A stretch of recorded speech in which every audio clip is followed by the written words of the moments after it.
She wrote it in pencil on the back of a church bulletin, right under the prayer requests. Red velvet cake, neck bones and rice, a pecan pie with no measurements because her hands already knew the portions. That was Big Mama's cookbook, not a hardcover from a bookstore, a stack of loose pages, index cards, and recipes traded across kitchen counters by women who never got credit for feeding entire communities. Number 7 on this list fed 200 people every first Sunday. Number 11 is a condiment most people under 40 have never seen. And number 19 sat on that fellowship hall table so quietly that half the congregation walked right past it. These dishes were not made for restaurants. They were made for the people sitting in the pews, cooked by women who never stood behind a pulpit but fed everyone who sat in front of one. Hit subscribe because this is where that kitchen lives now. Here are 25 dishes we found in Big Mama's church cookbook. Number 25.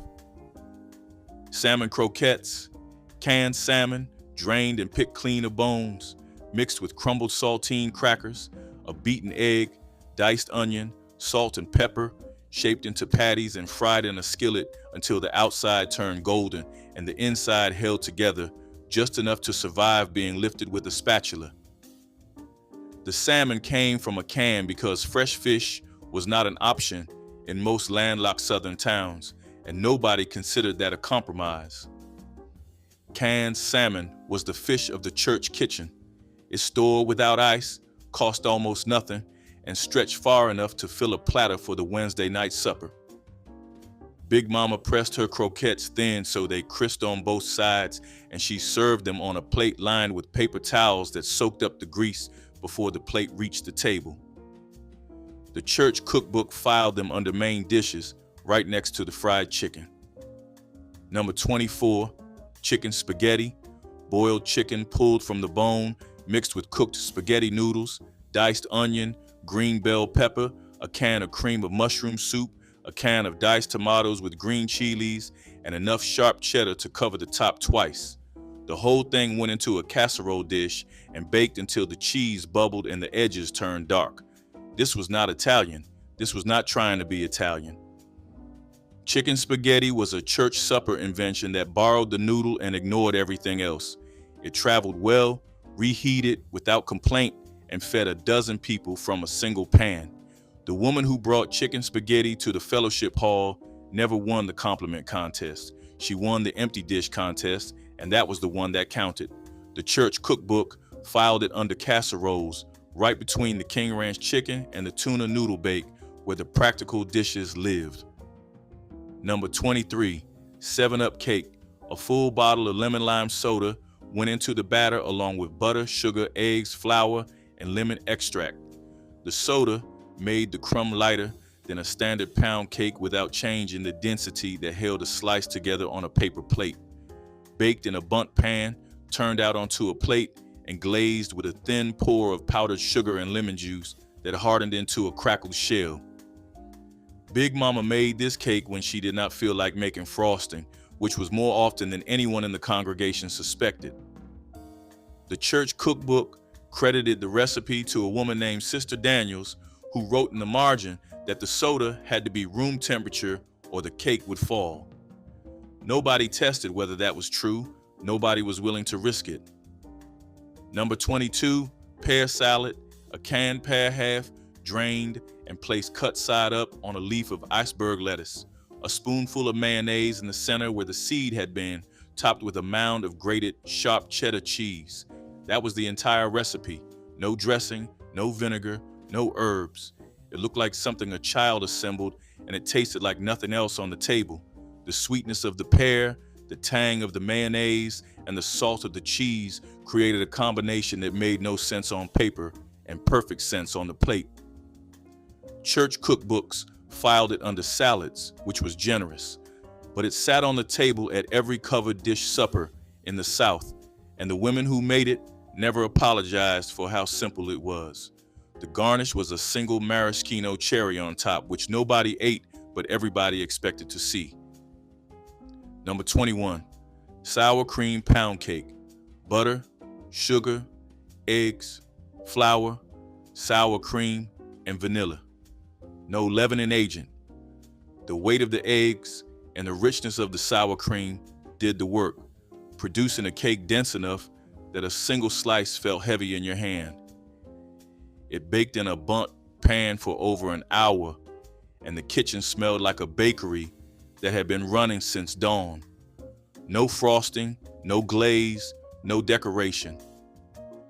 The cake stood on its own, golden on the outside, tight crumbed on the inside, and it stayed moist for days because the sour cream held the moisture in. Big Mama made sour cream pound cake when she did not have time for layers, but still needed to walk into the fellowship hall carrying something that stopped the conversation. Number 20, sweet potato casserole, boiled sweet potatoes mashed with butter, brown sugar, cinnamon, and nutmeg, spread into a baking dish and topped with marshmallows that puffed and browned under the broiler. Some women skipped the marshmallows and went with a pecan crumble instead. Big Mama did both. Half the pan with marshmallows for the children, half with pecans for the grown folks who did not trust a vegetable dish covered in candy. The church cookbook listed this under desserts, not side dishes, which tells you everything about how sweet it was. But it sat on the table next to the collard greens and the macaroni, and nobody questioned it. A dish that could not decide whether it was dinner or dessert belonged at a church supper more than anywhere else. Here's something worth saying before this list goes any further. These church cookbooks were never published by a real publishing house. They were photocopied, stapled, sometimes spiral bound by a print shop downtown that gave the church a discount. The women whose recipes filled those pages never saw a royalty check, never got a television appearance, never had a food blogger drive 3 hours to photograph their table. They cooked because the church needed feeding, and feeding the church was a ministry just as real as anything that happened at the pulpit. When those cookbooks disappeared, when the pages yellowed and the women who wrote them passed on, entire traditions went with them. Not because the food was complicated, because nobody thought to write down what everybody already knew. That is the cost of oral tradition. It works perfectly until the last person who remembers stops talking. Number 19, corn pudding. Fresh corn cut from the cob and scraped until the milky liquid ran into the bowl, mixed with eggs, sugar, butter, flour, and whole milk, poured into a buttered baking dish and baked until the top turned golden and the center set like a custard that still trembled when the pan moved. This was not creamed corn and not corn casserole. Corn pudding occupied the space between a side dish and a dessert, sweet enough to eat with a spoon, but savory enough to sit beside the ham. The church cookbook had it filed under vegetables, which was technically correct and emotionally misleading. Big Mama made corn pudding only when the corn was in season, which meant it arrived at the July revival and vanished until the following summer. Number 18, peach cobbler. Sliced peaches, fresh when the trees were bearing and canned when they were not, tossed with sugar and cinnamon and poured into a baking dish over a batter of flour, sugar, milk, and melted butter. The batter rose around the fruit as it baked, forming a crust that was part cake and part biscuit, golden on top and soaked with juice underneath. The soft, sweet base that never fully set was the reason people came back for a second bowl.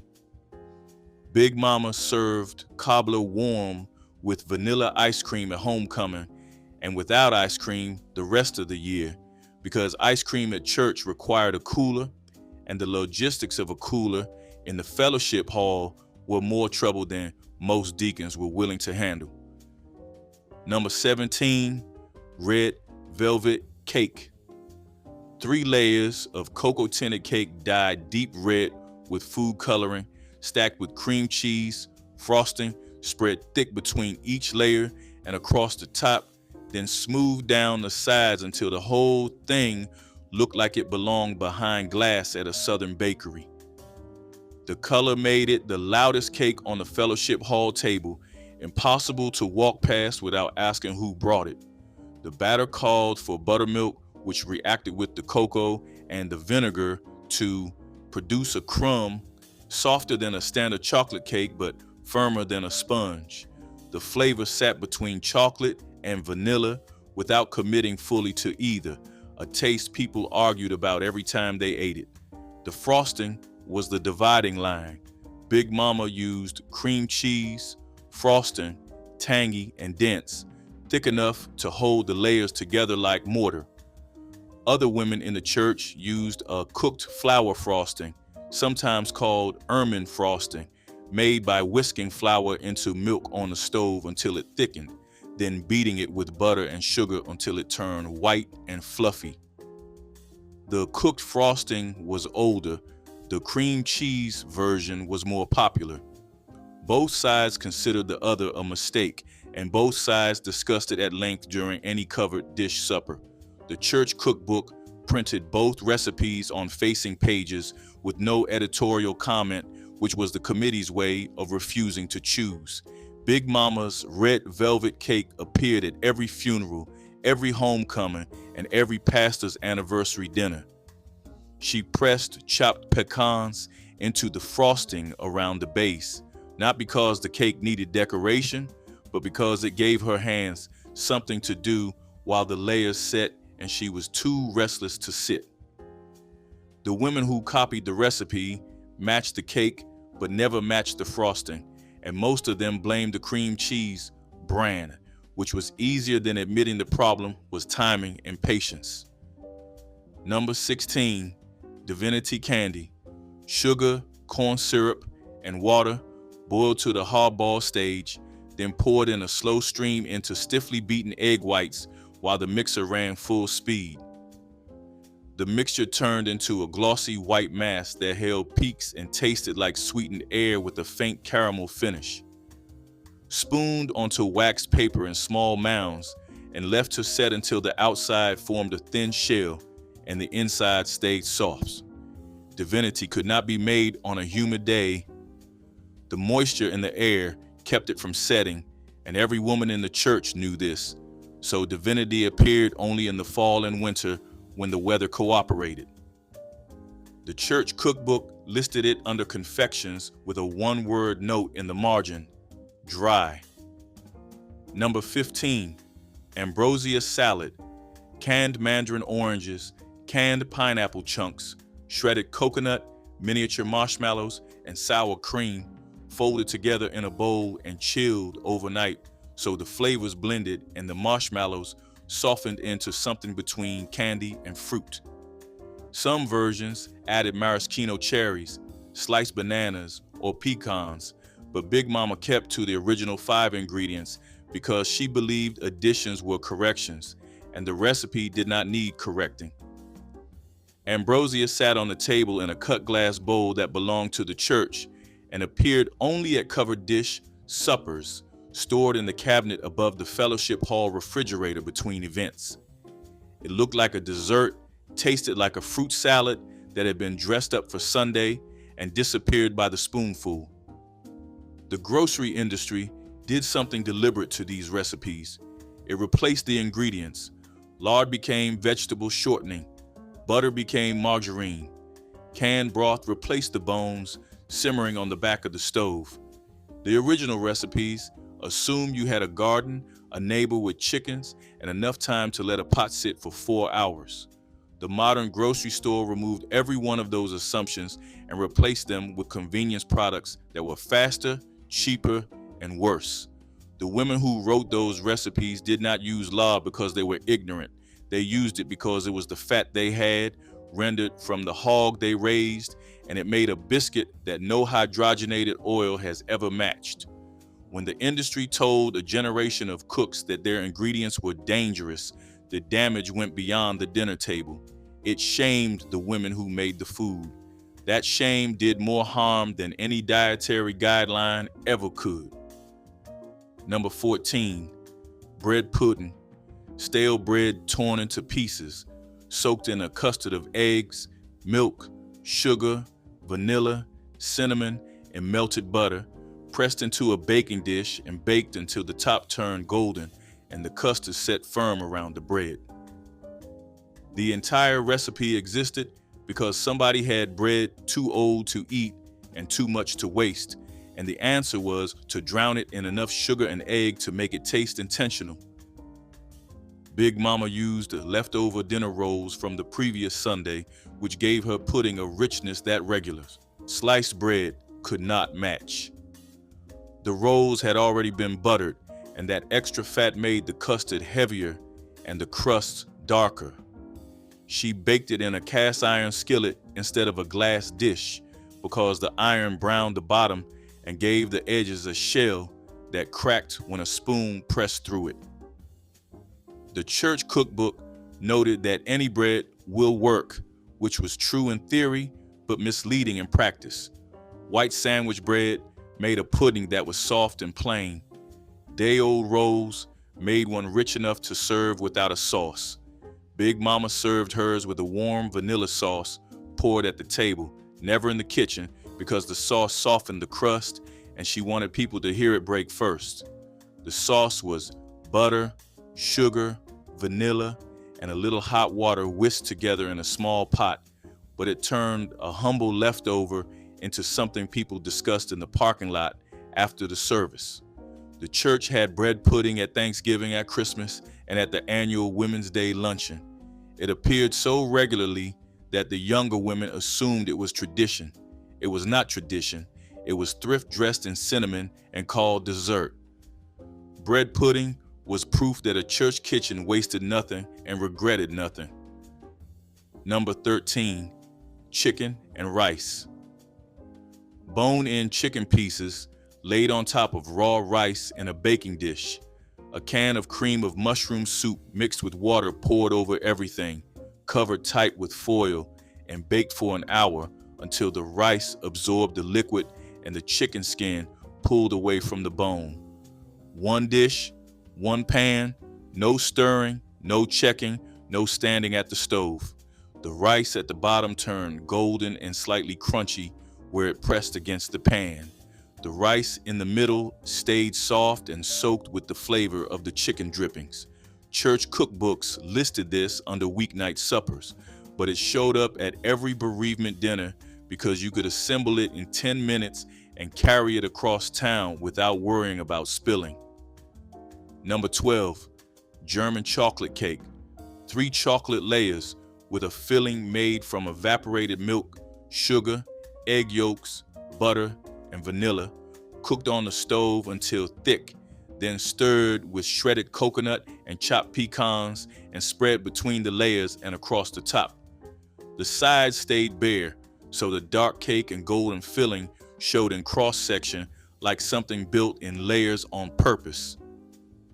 The name had nothing to do with the country.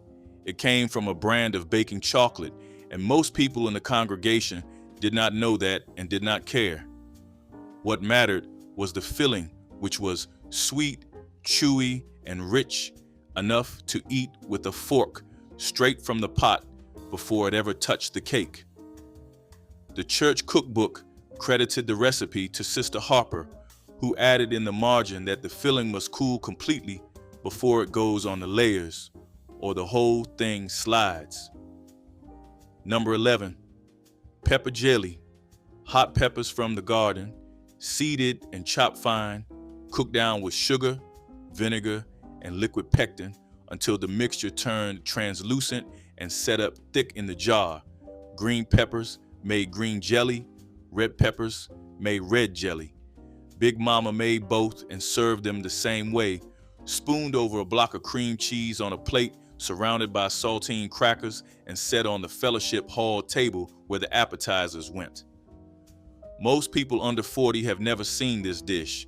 For 3 decades, pepper jelly over cream cheese was the first thing gone from the table at every church gathering in the rural South.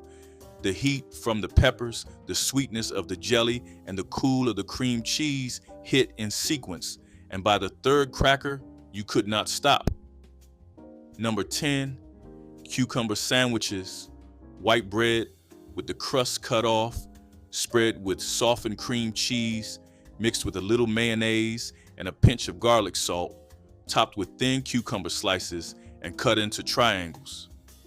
They sat on a platter under a damp paper towel to keep the bread from drying, and they were gone within the first 15 minutes of every reception.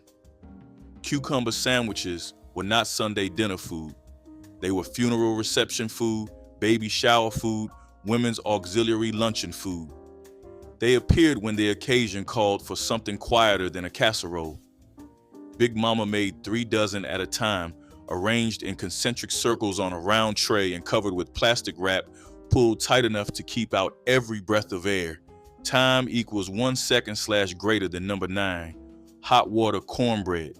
Cornmeal, salt, and a pinch of sugar mixed with boiling water until the batter held its shape, then formed by hand into flat oval patties and fried in oil until the outside crisped dark gold and the inside stayed soft and dense. No egg, no milk, no flour, just cornmeal and water, the way it had been made for generations before anyone added anything else. Each patty was small enough to hold in one hand and sturdy enough to soak up Potlikker from a bowl of greens without falling apart. Hot water cornbread belonged to the weeknight kitchen, but it showed up at church when someone needed to stretch a meal beyond what the budget allowed. Cornmeal went further than flour, and boiling water cost nothing. Number 8, dump cake. A can of crushed pineapple poured into the bottom of a baking dish. A can of cherry pie filling spread on top. A box of dry yellow cake mix scattered over the fruit without stirring. 2 sticks of butter, sliced thin and laid across the surface, baked until the butter melted through the cake mix and formed a crust that was half cobbler and half crumble. No mixing bowl, no whisk, no technique. The name said everything about the method. You dumped the ingredients and walked away. Church cookbooks included dump cake with a tone that sounded almost defensive, as if the recipe needed permission to exist alongside the cakes that took real effort. Big Mama never made it, but she never complained when somebody else brought it. The dish always came home empty, and in a church kitchen, empty was the only review that mattered. Number 7, neck bones and rice. Pork neck bones browned in a heavy pot, then simmered for hours with onion, garlic, salt, pepper, and enough water to keep the bones covered until the meat fell off in tender shreds and the broth turned dark and thick with gelatin. The rice cooked separately, plain white, and the neck bones with their gravy were spooned over the top so each grain soaked in the flavor of the pork.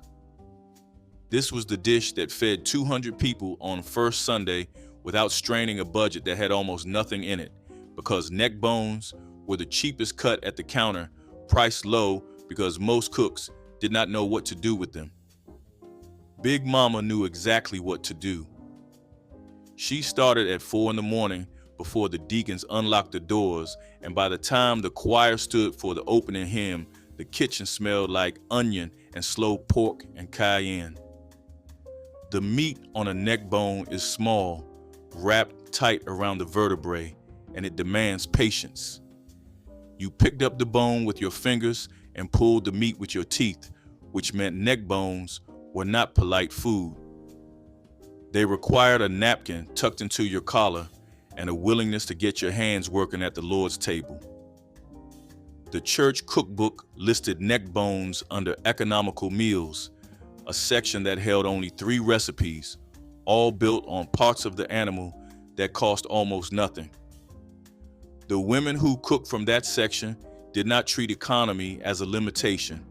They treated it as a discipline, and the discipline produced food that outperformed anything on the expensive side of the menu. Nobody at the table asked what the meat cost. They asked for seconds. That was the only price that mattered in a kitchen where the budget was thin and the pot was deep. Here is the truth about a church cookbook. It was never really about the recipes. The recipes were an excuse, a way to get the women of the church into the same room to talk about what they actually needed to discuss: who was sick, whose husband lost his job, whose daughter needed help with the baby. The cookbook committee met on Tuesday nights, and they cooked while they talked, and by the time the recipes were tested and written down, every problem in the congregation had been aired, assessed, and assigned to someone who could help. The church cookbook was a mutual aid network disguised as a spiral-bound collection of casserole recipes. The food was real. The purpose underneath it was bigger.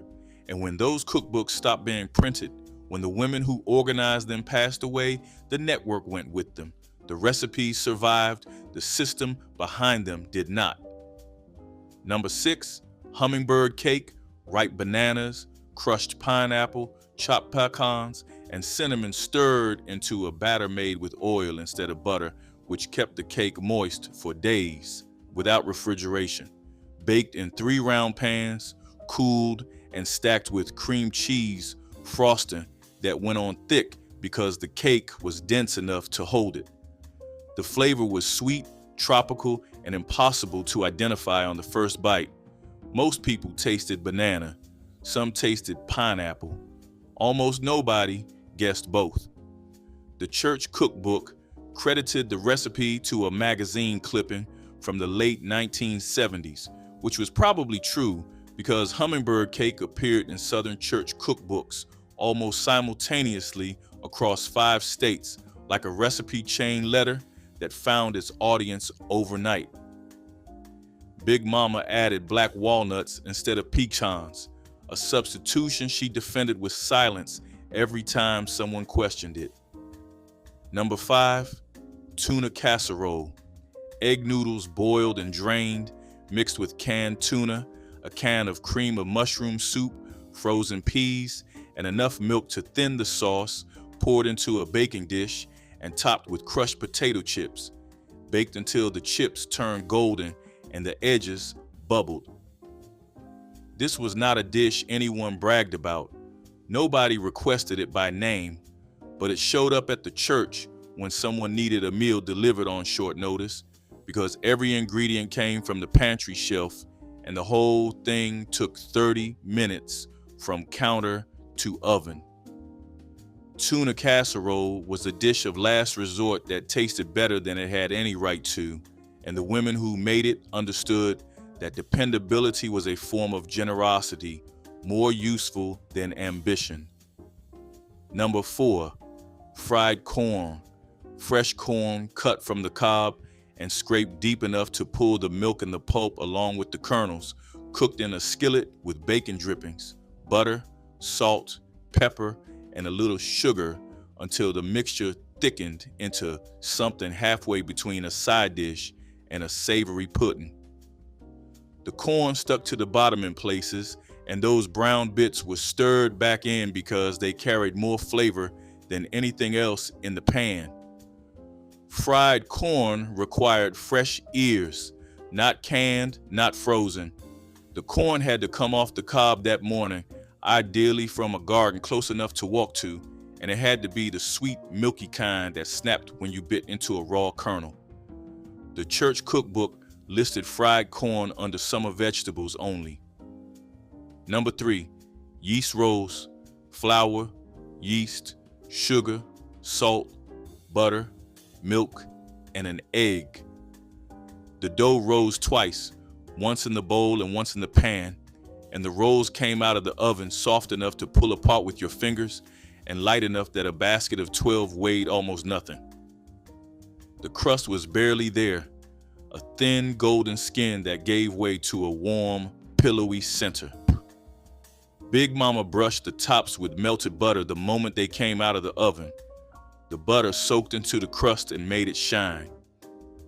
The fellowship hall table had cornbread on one end and yeast rolls on the other, and the rolls were always the first bread gone. Not because they were better than cornbread, but because they took more effort and everyone at the table knew it. A woman who brought yeast rolls to the church supper was making a statement about how much her time was worth, and the answer was this much. Number 2, pecan pie, a single unbaked crust filled with eggs, dark corn syrup, sugar, melted butter, and vanilla, with enough pecan halves arranged on top to cover the entire surface. Baked until the filling puffed, the pecans toasted, and the top turned a deep amber that cracked when a fork broke through it. The filling underneath was dense and impossibly sweet, somewhere between caramel and custard, clinging to each pecan half like a glaze. Big Mama arranged her pecans in concentric circles because the women of the church judged a pecan pie by its top before they tasted a thing, and a careless top was a pie that sat untouched, while the neater ones vanished. The church cookbook noted that this recipe makes 1 pie, then added in parentheses, make 2. Number 1, the covered dish. Not a single recipe, a covenant. When someone in the congregation died, the women of the church did not send flowers. They sent food, covered dishes, wrapped in towels, and carried to the family's front porch before the funeral director had even left the house. Everything a family needed, assembled without a phone call, without a sign-up sheet, without a committee meeting. They just showed up. The covered dish was not about cooking. It was about showing up when it mattered, with something warm, made by hand, carried across town in the passenger seat because you did not trust it on the floor. Big Mama's church cookbook ended with a note on the last page that was not a recipe at all. It said, if somebody in the church is hurting, bring a dish. Do not ask what they need, just bring it. That instruction fed more people than every recipe in the book combined. Collard greens with ham hocks were the backbone of every potluck table, steaming and savory, filling the room with their deep, earthy scent.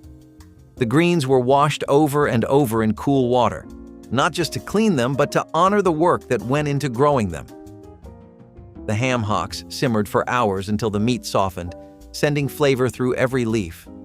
The pot itself would tremble gently on the stove as if humming along with the gospel songs on the radio. Grandmothers knew the timing by feel, not clocks, tasting the broth and nodding when it was ready.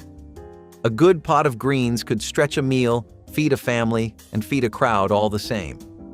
When carried into the church basement, the steam fogged the lids of the serving trays, and everyone nearby could smell the salt, the smoke, and the love. These greens told stories about sharecropping days, about Sunday rest after long weeks, about making something nourishing from whatever you had. Nothing on that table ever felt more alive. Even if money was tight, you could always count on greens to show up, hearty and humble, served with hot sauce and pride. Sweet potato pie held more emotional weight than any other Christmas dessert, its spiced filling representing generations of tradition.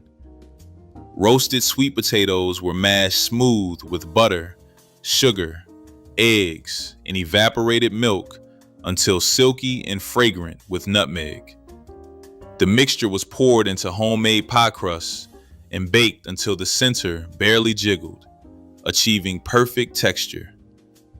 Every family had one designated pie maker whose recipe could not be questioned by younger generations. Sweet potato pie appeared at Christmas because ingredients were affordable and potatoes stored well through winter months. Children learned early the pie was not to be touched until after dinner, though many snuck taste from edges. The dessert proved that simple ingredients created holiday magic. Chicken and dumplings were a comfort for the congregation, a stew that could stretch to feed however many people showed up. The broth simmered slow, thick with flour and flavor, while soft dumplings puffed up on top like little clouds. Every spoonful was a reminder that simplicity could still taste divine. It was always served from a big enamel pot, the kind that never stayed empty long. The chicken was tender, the dumplings tenderer, and the warmth endless. Grandmothers stood near the stove, ladling out bowls with quiet smiles, saying, "There's more in the back." It was food that didn't run out, not when love was cooking it. The broth was rich with time and care, deepened by whatever herbs grew in the yard or window box. The dumplings soaked up everything, fluffy yet hearty, made to satisfy both hunger and heartache. You could taste the faith in every bite, the belief that food, like kindness, multiplies when shared. On cold days, this dish healed. On good days, it celebrated. Either way, it fed more than just the body. It fed the soul. Chitlins carry deep tradition to African American Christmas tables, their preparation a ritual connecting generations through labor and love. Pig intestines required hours of careful cleaning, soaked and scrubbed repeatedly until meeting the exacting standards of grandmothers who accepted nothing less. The clean chitlins were simmered slowly with onions, vinegar, and red pepper flakes until tender, filling homes with distinctive aroma. Families debated proper preparation, some preferring them boiled soft, while others fried them crispy in cast iron. The dish cost pennies since butchers sold intestines cheaply to those who knew their value. Chitlins appeared at Christmas because holidays provided time for hours of preparation, transforming scraps into delicacy that honored ancestors. Baked macaroni and cheese was the crown jewel of every church supper, golden and bubbling beneath its crust. The noodles were cooked just enough, layered with sharp cheddar and evaporated milk in heavy pans that once belonged to someone's mother. No one used measurements, just instinct, passed down through taste and touch. When that oven door opened, the smell alone made people drift toward the kitchen. The cheese melted into a silky river, clinging to each noodle until it became more than a side dish. It was family history disguised as comfort food.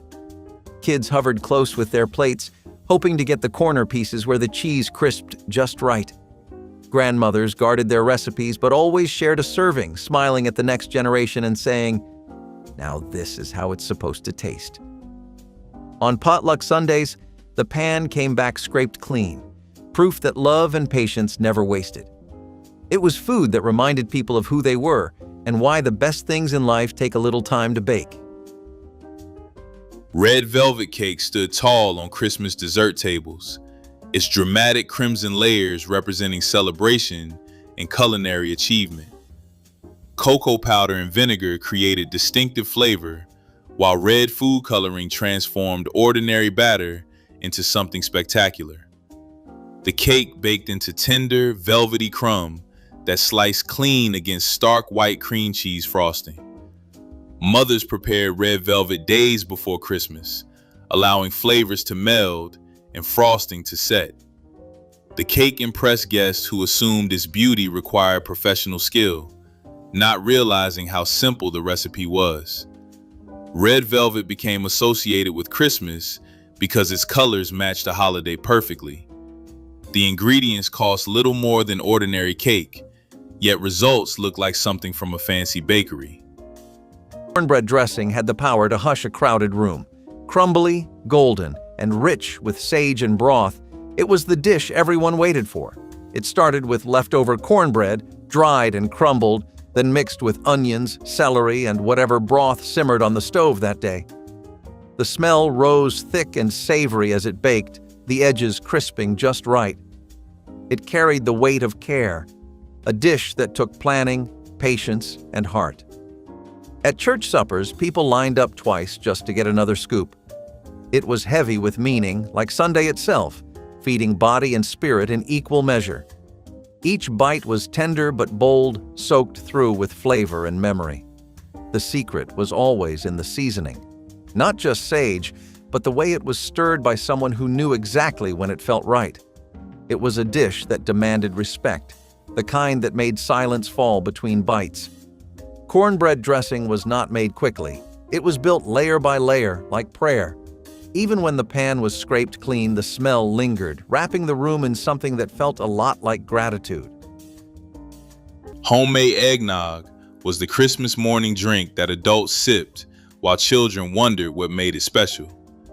Eggs were beaten with sugar until thick and pale, then combined with whole milk, heavy cream, and generous splashes of bourbon.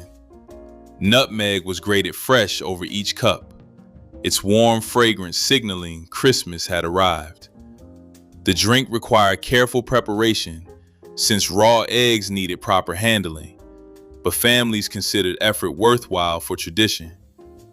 Homemade eggnog cost far less than store-bought and tasted incomparably richer, its custard texture coating the tongue with indulgence.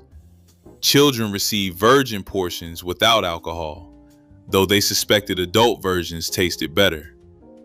Eggnog appeared only at Christmas, making it precious throughout the year. Candied yams were memory disguised as dessert, gleaming under syrup that caught the light like stained glass. They started as humble sweet potatoes, peeled and sliced by hand, then simmered with butter, sugar, and a whisper of cinnamon until they melted into themselves. Every forkful felt like Sunday comfort, the kind that lingered even after the plates were cleared. The smell filled every corner of the church hall, warm and familiar, bringing people back to childhood kitchens. There was something sacred about watching elders spoon them out with quiet pride. This dish did not need decoration. It already carried the glow of love. The yams were passed down like stories, like names, unchanged through generations because nothing about them needed fixing. When people said, "sweet," this is what they meant. The caramel syrup bubbled thick and glossy, coating every piece in warmth, the kind that stuck to memory long after taste faded. Sometimes a sprinkle of nutmeg or clove gave it a deeper note, but never too much. The sweetness spoke for itself. Candied yams did not rush. They took their time, slow and sure, like all things made with patience and heart. On church tables, their color alone brought smiles, that deep orange glow of comfort that meant home had arrived. Neck bones and rice stretch Christmas protein further than any other dish, feeding large families on the cheapest cuts available at butcher shops. Pork neck bones were browned until deeply caramelized, then braised slowly with onions, garlic, and bay leaves until meat fell from bone. The rich gravy formed during cooking was spooned generously over mounds of fluffy white rice, each grain soaking up smoky, savory goodness. Mothers made this when budgets stretched thin, but tables still needed to look full and festive for visiting relatives. Neck bones cost almost nothing at counters, where prosperous customers ignored them. The dish proved skilled cooks could transform overlooked ingredients into something everyone requested year after year. It was not just dessert, it was testimony. Sweet potato casserole with pecan topping had a way of making its presence known long before you saw it. The smell filled every hallway, the buttery sweetness of roasted potatoes rising through the church basement like a hymn of its own. Every Black grandmother who baked it knew what she was doing. It was a bridge between Sunday service and Sunday joy, between what you gave to God and what you gave to your neighbors. The recipe was never written down, but everyone knew the rhythm by heart. Mash the potatoes until smooth, stir in brown sugar and milk, top with pecans like jewels on a crown. Those nuts toasted golden under the oven's heat while the filling bubbled underneath, silky and rich. Children waited by the kitchen door, sneaking tastes when no one looked, knowing this was the kind of sweetness you could only find in a church kitchen. The casserole dish itself was often chipped and worn, carried from home to potluck year after year like an heirloom that refused to retire. It was made for comfort and company, not for show. And every time it landed on the long wooden tables covered in floral cloth, it said something words could not. That even through hard weeks and heavy hearts, there would always be enough sweetness to go around. Ham-hock collard greens simmered on stovetops throughout Black neighborhoods during Christmas week, their smoky fragrance drifting through windows. Tough collard leaves were stripped from stems, washed repeatedly, then piled into enormous pots with smoked ham hocks for flavor. The greens cooked low and slow for hours, their bitterness mellowing into silky tenderness while absorbing salty, smoky essence. Mothers added vinegar, hot sauce, or sugar depending on family tradition, each household guarding specific seasoning secrets. The potlikker left behind was liquid gold, sipped from cups or soaked up with cornbread. Collard greens cost almost nothing when bought in bunches from markets or picked from backyard gardens lasting into December. Fried whiting fish was the heartbeat of summer services and Sunday fundraisers, popping and hissing in cast-iron skillets behind the church. The fish was dredged in seasoned cornmeal, fried until golden and crisp, the edges curling slightly as they hit the hot oil. The sound alone could bring a crowd. Children ran back and forth with paper plates while elders fanned themselves with church programs, laughing and waiting for the next batch. You could taste the salt of the sea, the crunch of tradition, the work of hands that knew how to stretch a meal. Fried whiting was affordable, filling, and familiar, something every soul food cook could trust to come out right. Sometimes it was served with white bread and mustard, sometimes with coleslaw and hush puppies, but always with pride. It was food that traveled well, from kitchen to fellowship hall to picnic table, and it never lost its magic. Every piece was a little miracle of patience and grease, the taste of good company and good faith. Cornbread dressing was the soul of Christmas dinner, its savory richness anchoring the entire holiday meal in African American homes. Mothers crumbled day-old cornbread into enormous bowls, mixing it with sautéed celery, onions, and sage that perfumed kitchens. Chicken broth moistened the mixture while beaten eggs bound. Everything together into perfect texture. Some families added giblets or crumbled sausage, depending on regional traditions and budget. The dressing baked until golden on top and custardy inside, its edges crisping into coveted portions. Unlike bread stuffing, cornbread dressing carried distinctly Southern heritage that Black families treasured. It stretched to feed crowds, since cornmeal cost pennies, and transformed into enough for the entire extended family. Smothered pork chops were Sunday strength on a plate. Thick cuts of pork cooked slow in onion gravy until every bite fell apart at the touch of a fork. The grandmothers who made them did not rush anything, because flavor took time and love took patience. They browned the chops in cast-iron skillets that had seen decades of dinners, letting the sizzle mark the start of the feast. Then came the onions, sliced thin, fried golden, and stirred with broth and flour until the whole kitchen smelled like home. Those pans were never washed too hard, because that seasoning was history. By the time the chops were done, the gravy had turned deep and glossy, clinging to rice, biscuits, or whatever was served beside it. Folks lined up early at the church table for this dish, knowing it would be gone before the choir even finished their song. It was not fancy food, it was memory food, the kind that reminded you who raised you and how much care could live inside one skillet. Even now, if you ever smell that rich gravy cooking, it feels like stepping back into a kitchen where laughter and faith never ran out. Most of those recipes never made it past a single sheet of paper, a church bulletin, a napkin, a note slipped inside a hymnal. Not one of them needed a culinary degree or a specialty store. Try making the pecan pie this week, or the corn pudding, or the hot water cornbread. Use your hands. Skip the measuring cups. See if the food remembers what your kitchen forgot. Drop the dish your family turned into gold in the comments. Share this with someone who grew up eating at that table.